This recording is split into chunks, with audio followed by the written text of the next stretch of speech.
Welcome to రా TV. నేను మీ తేజ. ప్రస్తుతం మనతో పాటు సీనియర్ జర్నలిస్ట్ అరవింద్ కొల్లి గారు ఉన్నారు. నమస్తే సార్.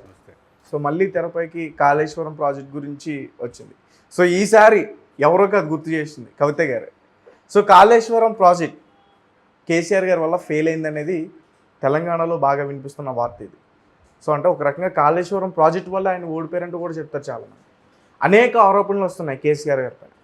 సో రీసెంట్గా కవిత గారు మా నాన్నగారి పైన ఏగవాలైనా సరే, ఇటువంటి ఆరోపణలు చేసినా సరే ఎట్టి పరిస్థితుల్లో నేను ఊరుకోనని మాట్లాడడం జరిగింది. సో దాని గురించి ఏం చెప్తారు? తెలంగాణ రాష్ట్ర సమితి అలియాస్ భారత రాష్ట్ర సమితి వ్యవస్థాపక అధ్యక్షుడైనటువంటి కేసీఆర్ ఆయన రాజకీయ వారసత్వాన్ని ఇప్పుడు ఇద్దరు మాదంటే మాదని అనబోతున్నారంటానికి ఇది సూచిక. అంటే కేసీఆర్ తోటి నాకు పంచాయతీ లేదు, నా పంచాయతీ అంతా కేసీఆర్ చుట్టూ ఉన్న వాళ్ళతోటి అని ఆవిడ మొదటి నుంచి చెప్తూ ఉంది. లెటర్ రిలీజ్ చేసినప్పటి నుంచి కూడా, అంటే లెటర్ చుట్టూ వస్తున్నటువంటి అంశం నుంచి దగ్గర నుంచి మొదలు పెడితే ఇప్పటి వరకు ప్రతి దశలోనూ అదే ఉంది. ఆవిడ శంషాబాద్ ఎయిర్పోర్ట్లో వస్తూ మాట్లాడినటువంటి మాటల్లో కూడా, విదేశాల నుంచి వస్తూ మాట్లాడిన మాటల్లో కూడా చాలా క్లియర్గా మా నాన్న దేవుడు, మా నాన్న చుట్టూ దయ్యాలు ఉన్నాయని. ఆ దయ్యాలు అనే క్రమంలో ఆవిడ భావాన్ని చదివినటువంటి వాళ్ళకి కనిపిస్తుంది. అంటే ఒకటి, ఆవిడ ఆ తర్వాత క్రమంలో చేసినటువంటి విమర్శలు కూడా, ఆవిడ తన సొంత అన్న అయినటువంటి కేటీఆర్ మీద, కేటీఆర్ కోటరీ మీద, కేటీఆర్ గ్రూప్ మీద, కేటీఆర్ అనుకూల మీద, KTR team, social media team మీద ఈ వ్యాఖ్యలు చేసినట్టుగానే కనిపించేది. దాంతోపాటు కేసీఆర్ని మేము కలవకుండా ఒక పెద్ద అడ్డుగోడగా ఉన్నారు, అదే సందర్భంలో కేసీఆర్ని జనానికి దూరం చేశారు అనేటటువంటి వ్యాఖ్యలు కొంచెం నర్మగర్భంగా వాటిని కనుక స్కాన్ చేస్తే ఆలోచిస్తే అర్థమవుతుంది ఏంటి, ఆ నర్మగర్భ వ్యాఖ్యల వెనుక సంతోష్ రావుని టార్గెట్ చేసినటువంటి పరిస్థితి ఉంది. సో ఇద్దరు అన్నలతోటి ఆమె ఫైట్ క్లియర్, నాన్నతోటి ఫైట్ లేదనేది ఆవిడ చెప్తోంది.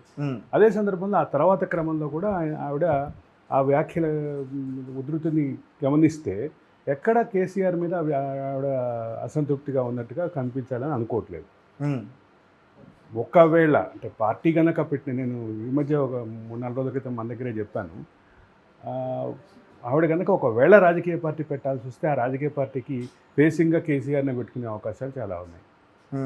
తెలంగాణ జాగృతో, తెలంగాణ బహుజన రాష్ట్ర సమితో ఏదో రకరకాల పేర్లు అయితే వినిపిస్తున్నాయి.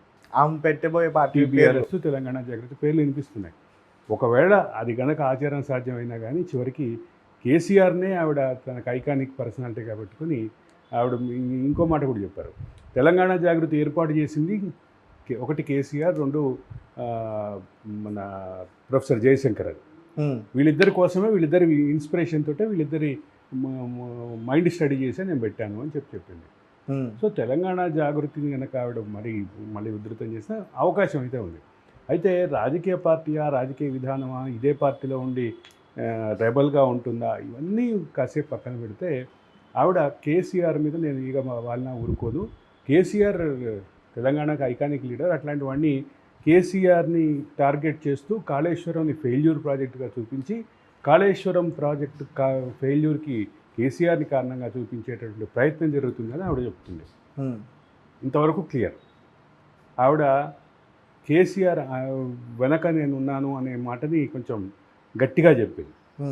కేసీఆర్ మీద ఈగ వాళ్ళేమో, కేసీఆర్ అంటే ఏమనుకున్నారు, టవరింగ్ పర్సనాలిటీ ఆయన అని ఆవిడ చాలా బలమైనటువంటి. అంటే ఈ మధ్య వస్తున్న ఇప్పుడు ఏదైతే వార్తలు వస్తున్నాయో, ఈ లెటర్స్ కావచ్చు, అవి కావచ్చు, అంటే కవిత రెబల్గా మారుతుందన్న కావచ్చు, ఇలాంటి వస్తున్న వార్తల నేపథ్యంలో కేసీఆర్ పైన ఒక రకంగా తనకున్నటువంటి గౌరవం కానీ, ప్రేమ కానీ చూపించే ప్రయత్నం అనుకోవచ్చా ఇది? అంటే ఏగ వాళ్ళనియను అదే ఇప్పుడు అక్కడే నేను ఏం చెప్తున్నా అంటే, కేసీఆర్ రాజకీయ వారసత్వాన్ని క్లెయిమ్ చేసుకోవటానికి ఇద్దరు వారసుల మధ్య పోటీ నడుస్తుందని చెప్పక తప్పదు. ఇదైతే క్లియర్.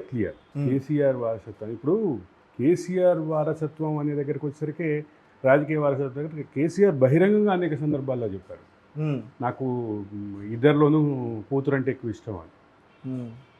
అటువంటి దాన్ని సానుకూలంగా మలుచుకోవాలని ప్రయత్నం చేస్తుంది అనేది క్లియర్.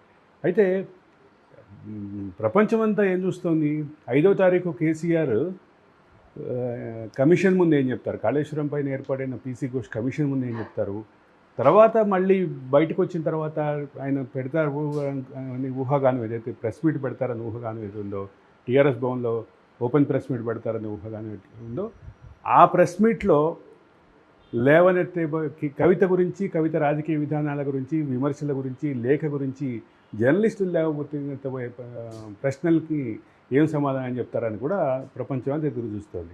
ఈ ఎదురు చూసే క్రమంలో మా నాన్నకి నేనే కరెక్ట్, మా నాన్నకి నేనే అండగా ఉంటాను, మా నాన్నే నాకు రాజకీయపరమైనటువంటి స్ఫూర్తి అనే రకమైనటువంటి ఒక వైరుధ్యాన్ని ఆవిడ మాటల్లో చూపిస్తుంది. అంటే ఒక పక్క వైరుధ్యాన్ని కూడా నేను అనుకోవట్లేదు, ఆవిడ అసంతృప్తి అంతా ఇద్దరు అన్నల మీద అనేది ఆవిడ మాటలను బట్టి అర్థమవుతుంది. కాబట్టి ఇది ఎక్కడికి వెళ్తుంది 5వ తారీఖు వరకు మనం వేచి చూస్తే తప్ప పూర్తిగా క్లారిటీ వచ్చే అవకాశం లేదు. ఆ రోజు ఖచ్చితంగా మాట్లాడతారు. మరోపక్క కేటీఆర్ విదేశీ పర్యటనలో ఉన్నారు. ఆ విదేశీ పర్యటనలో కూడా ఆయన చాలా స్పష్టంగా చెప్తున్నారు,